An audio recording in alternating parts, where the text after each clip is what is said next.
What's going on, drivers? Welcome to Trucking with Old Snapper. You got Old Snapper here. For those of you that may come across this video, maybe you're new to the channel, I have cancer, so I do a lot of my videos now laying down from the house. I quit driving in June of this year, so I haven't driven in a few months. I drove trucks for 15 years. Anyhow, if you want to help me out, you know, I got medical bills, co-pays, gas going back and forth, and, you know, a lot of cost involved with seeing many doctors, because I see an oncologist, I see a kidney doctor, I see a gastrologist. I mean, I got doctors out the yin yang now. If you want to help me with that, you can hit my Cashapp up. If you don't want to do that, all you gotta do is watch my videos. Watch my videos, comment on them, like. That helps me, and it don't cost you a thing. And I really appreciate it a whole lot. Believe me, I need all the help I can get. Anyhow, this video I'm going to talk about training. I was a trainer for 3 years at Stevens Transport. I was a trainer at Celadon for a little while. And I was a trainer at Creek Carriers for a little while.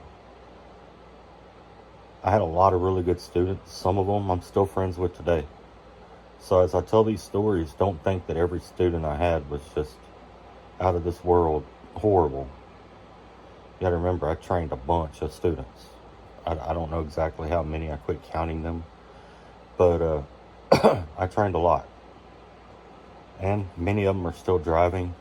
One's a broker now. And a couple of them got out of the industry. You know, and like I said, I still talk to a few of them. Even there's one that comes by the house and checks on me. He's retired now, and I trained him about 12 years ago, 13 years ago. I trained him in 2012, however long ago that was. But I'm going to tell y'all some of the bad stories. I'm going to tell y'all some of the perils of training that really sucked. Crazy part is, all of these students I had at Stevens Transport. I didn't get any bad students at Celadon. And I didn't get any bad students at all at Crete. But Crete was very selective in their students. Their students normally came from a community college. Crete didn't have a school, you know. Stevens Transport would hire anything that had a pulse. So you would get some weird folks at Stevens Transport, let me tell you. And if any of you out there are trainers at Stevens Transport, you probably know exactly what I'm talking about. You can get some absolutely strange people on your truck. I'm going to start out with the light ones and work my way to the craziest ones. I had this kid one time. He was from Colorado. I want to say Morgan, Colorado, or something like that. Real nice kid. But he had a tick. Well, he had a couple ticks. But he had one that was really serious. Kind of bothered me. But one of the ticks he had was, if you put him to drive, after 100 miles, he would start asking you if you're ready to switch. Like, his endurance was really, really low. I don't know what happened to him. I doubt he made it in trucking. He probably went home. But his endurance was really, really low. And at the time, you had to do 8,500 miles. It took me forever. I mean, forever to get him his 8,500 miles. I mean, because I had to push him through every day. And I don't think I ever got him past 300 or 350 miles in a shift. But at 100 miles, he would start asking you if you were ready to swap. The other kind of weird thing he did was, he would start plucking at his shirt. He would just do this. And I guess about a week went by, and I kept seeing him out of the corner of my eye, plucking at his shirt. Finally, I had to know why. I said, "Hey man, why are you always plucking at your shirt?" And I swear to you, it's exactly what he told me. He said, "I can feel the hair falling out of the follicles on my chest, and it bothers me." I said, "Do what?" "You can feel the hair as it leaves your follicle falling out of your chest." Okay. All right. Gotta keep my eye on this one, you know.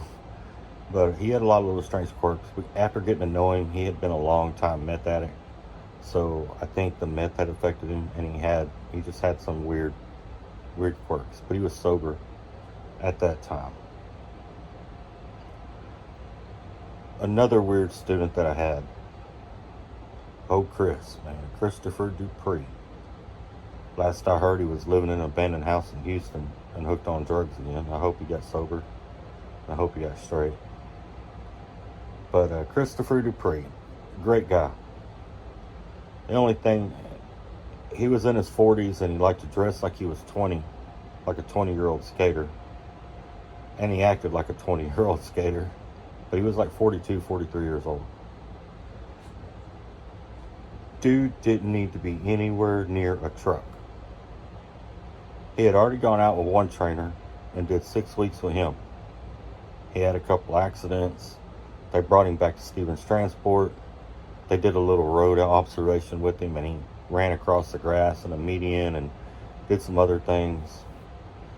They decided to give him another chance. They called me into the office and asked me if I would take this guy. I said, yeah, I'll give it a shot. They handed me his folder. Back then they had orange folders you had to fill out. And it came with paperwork stapled to it of all the crap he had done in training. Now, mind you, he's got 6 weeks on this other trainer's truck.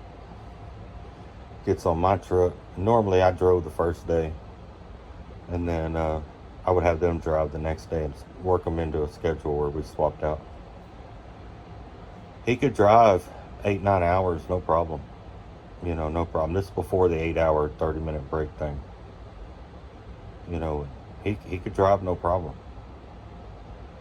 But he had a bunch of other little issues. Like, one time we picked up a load in Washington, and we were headed to Missouri, I think. We had picked it up in the evening and ran down into Idaho, stayed the night in Hebron, Idaho. The next morning we got up and we drove. We were going to swap out in Fort Bridger, Wyoming. Now, mind you, he'd been driving. I was getting ready to drive. We're in Fort Bridger, Wyoming. And he looks at me and says, "When are we going to be in Montana?" And I said, "Chris, we picked up in Washington. We're headed to Missouri. You drove from Hebron, Idaho to Fort Bridger, Wyoming. We're in Fort Bridger, Wyoming now, headed to Missouri. Where is Montana anywhere in this mix?" And in his mind, we were going to be going through Montana. He had no concept of the map at all. No concept of direction. None whatsoever. One time we were coming out of North Carolina. I think we were on 40. But I was exhausted. I told him, I said, "I'm going to lay down. I'm going to take a nap. And just stay on 40. We're going to be on 40 all day long, so can't mess up. Just stay on 40. I took a little nap. I got up, and I'm getting in the front seat, and I'm looking around. We're in some serious mountains. Not like I-40 mountains. And I've been down 40 enough times to know this ain't 40. So I'm trying to figure out where we're at, what highway we're on. So I finally figure out we're on, I think it's 26. Goes up through Johnson City, Tennessee. So he had caught the split there off of 40. And I told him, I said, "Do you realize we're not on I-40 anymore?" He said, "No, I thought we were on 40. I never left I-40. I said, "Well, you did. We're on 26. Now we got to run it to 81 and run back down. We're going way out of route." And I was a lease driver, so that was costing me money. That was another issue with him. One time we were at the TA there in Theodore, I think it's Theodore, Alabama. right outside of Mobile. That TA that's right there. And we were putting in fuel, and I told Chris, I said, man, I've got to use the restroom. When you get done, hang up the nozzles, put the caps back on, and just pull it forward to the yellow line. Now, mind you, he had 6 weeks on another trainer's truck, and by this time, he's already been on my truck about 4 weeks. He should have no problem pulling up to a yellow line. I go use the restroom. I come back out, and there's a crowd around my truck. And we were in manuals back then, not automatics. He had put it in reverse and backed into a Landstar truck behind us. So that was another thing he did. And I noticed that, like, when I was teaching him, he would constantly forget. He wouldn't remember what I taught him yesterday. And to make a long story short, because there was a big old long story to figuring this out, turned out he was addicted to Xanax, and he was taking Xanax. And that's why he was having so many accidents. That's why he was not remembering things he was taught. He wasn't remembering the trip planning, the map reading. He wasn't remembering nothing. Stevens eventually let him go. They put him out on his own, actually, and then they let him go. I did not sign off on him. He's the only student that I refused to sign off on. They put him out there with a red shirt on the hill for a couple of days, and then they signed off on him. He's actually a student that made me lose respect for the training program and want away from it. I wanted out of it. Because I told them he wasn't safe. Red shirt signed off on him. He went out on his own. He had a couple of accidents. They ended up letting him go. So, he goes to work for Transport America, I think it was. I think he went to work for them for a little while. They ended up letting him go. Then he went to work for Tri-High for a little while. They ended up letting him go. And that's how he ended up homeless in Houston. Good guy, but he just didn't need to be anywhere near driving anything. You know, he needed a job in a restaurant or mowing grass or doing something. He didn't need to be driving anything. And then my last one. This one here was different. I had this dude from Louisiana. Big old boy, man. He was like 6'2", 6'3", and he worked out all the time. He worked out in the truck stops. He worked out anytime we stopped. But I mean, he had guns on him, man. A big old boy. And he was always trying to be intimidating. And I just would blow it off, you know. I wasn't worried about it. But he would try all the time to kind of push his way around, be intimidating. Trying to punk you is what he was trying to do. We were at Limited Brands in Columbus, Ohio, doing a drop and hook. And I don't know how that lot is now, but back in the day, it used to be like a gravel lot. It was the middle of winter, so everything was covered in snow and ice. And we were trying to disconnect from one trailer to hook to our loaded trailer, and the drives just kept spinning. And he was up there, I was outside the truck. So after he does that for a little while, rocks it back and forth, and nothing's working, I walked up and opened the door and I said, hey man, let the airbags down. Sometimes if you let the airbags down, it changes the weight distribution as that deck drops a little bit, and sometimes you can catch traction. Get out from underneath that trailer. I don't know why, but for whatever reason, he loses his temper. He jumps out of the truck. He gets in my face. Well, I would say in my face, but he's like a foot taller than me. You know, he's kind of chest to face, I guess you'd call it. Telling me he's going to do this to me and do that to me and yada, yada, yada, yada. I just walk around him. I get up in the truck. I let the airbags out and I pull out from under that trailer. Went over and hooked up to the other trailer. He walks over there and he's still throwing a fit, slinging his hands in the air and just going off. I told him, I said, hey man, here's what we're going to do. And this is the only student that I ever did this with. He had 1 week left, by the way. But he just pissed me off so much that I didn't care. I said, we're going to go to the truck stop in Columbus. You're going to pack your shit. Matter of fact, you can pack your shit while we're headed to the truck stop. I'm going to call Stevens. They can either get you another trainer, they can send you home, they can do whatever. I really don't give a shit. But you're not staying on my truck. And that's what I did. And he was slinging his stuff around in the sleeper. I was driving. I think that's a pilot there in Columbus I took him to. Flying J pilot, something like that. But I called Stevens, and Stevens said, well, we'll get another trainer over there. He's only got a week left. I said, y'all do what y'all want. But he's not staying on my truck. That's it. I'm done with him. Done dealing with it. Y'all do what y'all want. And he tried to intimidate all the way to the point that he got off my damn truck. I made him get off and wait in the truck stop. You know. Anyhow, like 6 or 7 months goes by, and the director of safety calls me. And he says, hey, Morgan, do you remember such and such? And I can't remember the guy's name now. This has been years ago. This is like 2011, 2012, somewhere right in there. Maybe 2013 at the latest. He said, do you remember such and such? I said, yeah. What about him? He asked me, he said, did he have any anger issues or anything like that? And I laughed. And he said, what's so funny? I said, well, I put him off my truck for anger issues. Or, I don't know if y'all remember, or if y'all keep track of that stuff, y'all should. But in all the time I've been training here, he's the only student I ever put off my truck. And he was. The whole time I trained, even at Celadon and Creek, that guy was the only one that I ever threw off my truck. Ever. And I told him, I said, why? What's going on?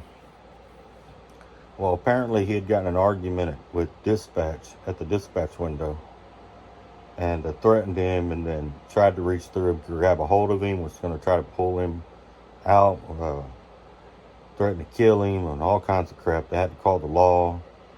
He didn't end up getting arrested, and he was trespassed from Stevens Transport. They had a little picture of him up for a while, said, if you see this guy on the property, call 911 immediately, yada, yada, yada. But it was like, had y'all communicated back in the day, whenever I put him off the truck, y'all would have known he had an anger issue, because, I mean, he was pretty bad. But I thought it was funny, because they tried to keep him, and it backfired on him, just like when they tried to keep Chris, it backfired on him. But Stevens was bad about that. I mean, they were good at giving people chances. They would give you plenty of chances. Now, they'd make you miserable in the process, because they're going to retrain you. They're going to counsel you. They're going to bring you into the yard and make you go through classes and do all kinds of crazy crap. But they would keep you employed. It was really, really, really hard to get terminated from Stevens. I don't know if it is now. But back in the day, it was pretty hard. If you got terminated from Stevens Transport, you achieved something. And you know, Stevens sucked, but there were some things about Stevens that I enjoyed. You know, it wasn't all bad. There were things that I missed and stuff like that, but the bad outweighed the good. And it didn't matter how much you talked to them; they weren't going to change it. They were very much set in their ways. You know, and I wish they were a better company, because I know a lot about them. I could advertise for them, because I know a lot about Stevens Transport. I worked there for 4 years. But I can't, you know, unless they change some things, there's just no way that I could advertise for them. But that was my worst trainer experiences. That was my worst experiences with students. If you're a trainer out there and you've had some pretty bad experiences, drop down in the comments, man, and tell me your story. I like to hear these stories, you know, and hear what other trainers have gone through. If you were a student and you had a bad experience, let me know in the comments. One of the reasons I became a trainer is I had a bad experience as a student. And I wanted to create a better experience for students. And I treated my students really well. You know, I bought them dinner. They didn't have to worry about nothing. I made sure they were taken care of. If I could get them by the house to see their family while we were out, I did. Whatever I could do to try to keep them comfortable, but train them and teach them at the same time. But anyhow, Like I said, you can really help me out. Share a video. If you find an older video that you like, share it. Some of my most popular videos are like one that's called Lot Lizard or Cop. That one's pretty popular. A lot of people like it. I think it's done pretty well. There's a couple of others. I've done reviews on just about every company I've ever worked for. So if you're looking at going to work for a company and you're wondering about them, there's a possibility I may have worked there before. So look through my videos or put it in the search engine, and maybe one of them will come up. And I try to be as honest as I can be about any company I've ever worked for. Any of the guys that have been watching me a long time, they can tell you that, I believe in drivers. I don't want to hurt a driver. And one of the reasons I did YouTube to begin with was to help other drivers. But I appreciate y'all for stopping by. I appreciate y'all for sticking around. If you're still watching, I really appreciate it. It helps me out. Y'all take care. God bless.